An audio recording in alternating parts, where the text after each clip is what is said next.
Hello बच्चों, let's read out the question. Consider the following statements about millets. Question में 3 statements given है. आपको इन तीनों को पढ़कर बताना है कि कौन सा statement सही है और कौन सा गलत. First statement, bajra, wheat, ragi are rain-fed crops. Second statement, millets can grow easily in the varied conditions. Third statement, they provide plenty of micronutrients. Which of the following is true? आपके पास 4 options given है A, B, C, D. चारों options को देखकर जो correct option है वो इस question में टिक मार्क करना है. क्वेश्चन का की कॉन्सेप्ट क्या है? यहाँ पे मिलेट्स की बात की गई है. These are the crops of India. अब मिलेट्स क्या होते हैं? मिलेट्स एडिबल ग्रेन्स होते हैं, सीड्स होते हैं, एडिबल सीड्स जो कि बिल्कुल छोटे दाने के होते हैं, स्मॉल सीड्स होते हैं. लाइक फॉर एग्जाम्पल आपने देखा होगा व्हीट या राइस, लेट्स से गेहूं या फिर चावल कुछ इस टाइप के टेक्सचर में होते हैं, इस टाइप की शेप में होते हैं और ये बड़े लंबे दाने के होते हैं. लेकिन अगर आपने मिलेट्स, बाजरा, कभी इन टाइप के फूड क्रॉप्स को नोटिस किया हो तो ये बिल्कुल छोटे दाने के होते हैं, स्मॉल सीडेड ग्रेन्स बोलते हैं इनको. होते ये भी सीरियल्स हैं, लेकिन इन दोनों में मेन फर्क यही होता है, न्यूट्रिशन का फर्क होता है और साइज का फर्क होता है. I hope you are clear with the difference between crops such as wheat, rice, etc. and the millets. Now, first statement में कहा गया है बाजरा, wheat, ragi, these are rain-fed crops. Rain-fed crops वो crops होते हैं जो मॉनसून्स पे dependent होते हैं और आर्टिफिशियल इरिगेशन फैसिलिटीज की उनको रिक्वायरमेंट नहीं होती है. विच मीन्स कि इंडिया जैसे ट्रॉपिकल कंट्री में जहाँ पे डिफरेंट डिफरेंट सीजन्स हैं, पहले समर सीजन आता है, फिर रेनी सीजन आता है, फिर विंटर सीजन आता है, तो मॉनसून्स तो सिर्फ लिमिटेड मंथ्स के लिए आता है, 3 या 4 महीने के लिए. लेकिन इतने से मॉनसून्स में, इतने से रेनफॉल में इस टाइप के क्रॉप सर्वाइव करके अच्छे से हेल्दीली ग्रो कर सकते हैं.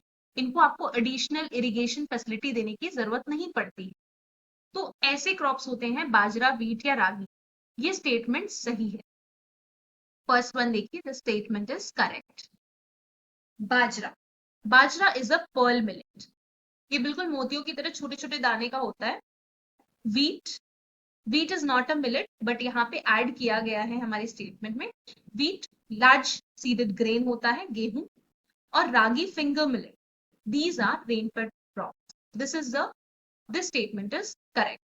It means that they grow in monsoons easily and are not dependent on irrigation. Artificial irrigation की जरूरत नहीं पड़ती. Let's move to the second statement. Millets can grow easily in varied conditions. Second statement is also correct. Millets can easily grow in the varied conditions. These crops can grow in tougher conditions, waterless and dry areas. मतलब इनको आप कैसी भी जगह पर, किसी भी reason पे, किसी भी तरह के हालात में इनको ग्रो करेंगे, ये बहुत अच्छे से ग्रो कर जाएंगे. ये इनकी खासियत है. तो मिलेट्स को ग्रो करना बहुत आसान होता है. It doesn't need much of the care. अगर 3 महीने इनको मॉनसून्स मिल गया तो इनके लिए इनफ होता है. बाकी टाइम अगर ड्राई सीजन भी है, then also they can grow very well.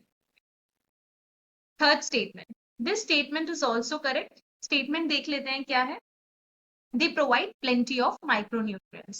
Now this is also correct because these are very nutrient rich crops. ये बहुत ही न्यूट्रिशियस होते हैं. हमने बिल्कुल स्टार्टिंग में क्वेश्चन की डिस्कस किया था कि व्हीट और राइस और मिलेट्स में क्या फर्क होता है.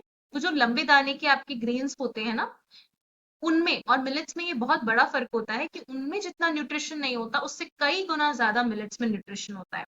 अगर कभी आपने नोटिस किया होगा तो जो डाइटिशियंस होते हैं, जो हेल्थ के लिए आपको सजेशंस देते हैं, वो हमेशा रिकमेंड करते हैं कि मिलेट्स को अपनी डाइट में कंज्यूम करना चाहिए हमें डेली बेसिस पे. ये बहुत ही हेल्दी होता है आपकी बॉडी के लिए. So all the 3 statements are correct, which means our correct answer would be option D, all of these, क्योंकि सारे स्टेटमेंट्स करेक्ट हैं. I hope you have understood the question well. Best of luck.